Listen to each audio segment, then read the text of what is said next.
नमस्ते। मैं डॉक्टर नीलम अग्रवाल गीता एवं गीता प्रवचन में पुनश्च आपका स्वागत करती हूँ। फल त्याग की कल्पना का जो विकास अब तक हम करते आए हैं, उससे निम्नलिखित अर्थ निकलता है।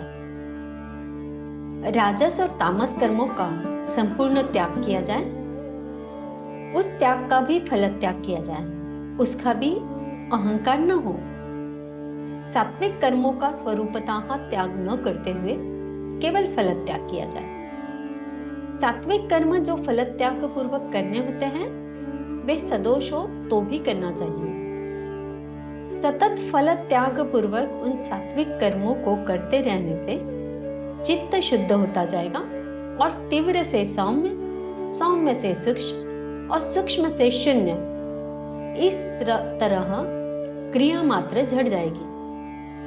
क्रिया लुप्त हो जाएगी, लेकिन कर्म, लोक संग्रह रूपी कर्म होते ही रहेंगे।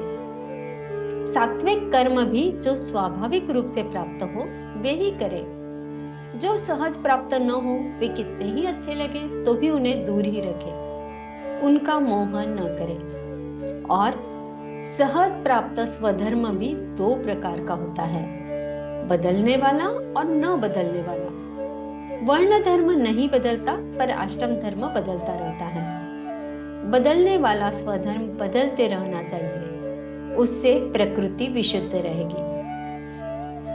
प्रकृति बहती रहनी चाहिए, निर्झर बहता नहीं रहेगा तो उससे दुर्गंध आने लगेगी। यही हाल अष्टम धर्म का है। मनुष्य पहले कुटुंब को स्वीकार करता है। अपने विकास के लिए वह स्वयं कुटुंब के बंधनों से बंध जाता है। यहाँ वह तरह तरह के अनुभव प्राप्त करता है, परंतु कुटुंबी बनकर वह सदा के लिए उसी में जड़ जाएगा तो विनाश होगा। कुटुंब में रहना जो पहले धर्म रूप था, वही अधर्म रूप हो जाएगा, क्योंकि अब वह धर्म बंधनकारी हो गया। बदलने वाले धर्म को आसक्ति के कारण न छोड़े तो भयानक स्थिति उत्पन्न होगी। अच्छी चीज की भी आसक्ति नहीं होनी चाहिए, आसक्ति के घोर अनर्थ होता है। क्षय के कीटाणु यदि भूल से भी पेपड़ों में चले जाएं, तो सारा जीवन भीतर से खोखला कर डालते हैं।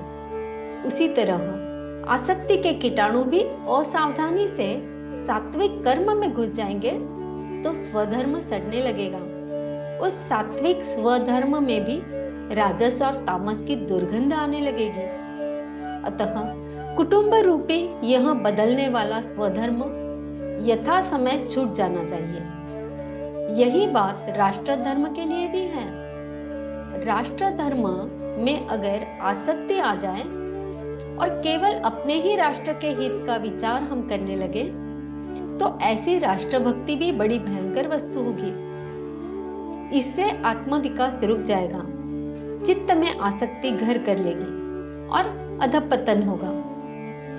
आइए कुछ श्लोक पढ़ते हैं। अष्टोदश अध्याय से 45वां श्लोक चल रहा है। स्वे स्वे कर्मण्यभिरतः संसिद्धिं लभते नरः स्वकर्मनिरतः सिद्धिं यथा विन्दति तो शृणु।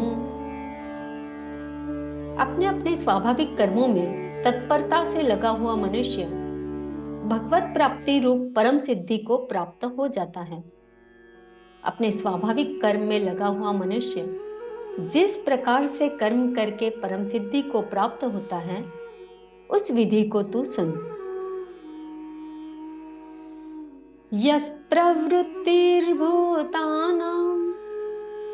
येन सर्वमिदं ततं स्वकर्मणा तमभ्यर्च्य सिद्धिं विन्दति मानव।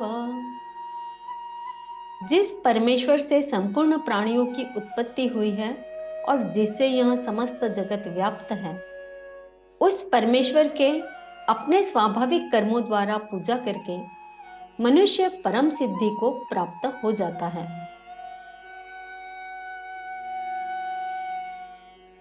श्रेयान् स्वधर्मो विगुण परधर्मात् स्वनुष्ठितात् स्वभावनियतं कर्म कुर्वन्नाप्नोति किल्बिषिम्।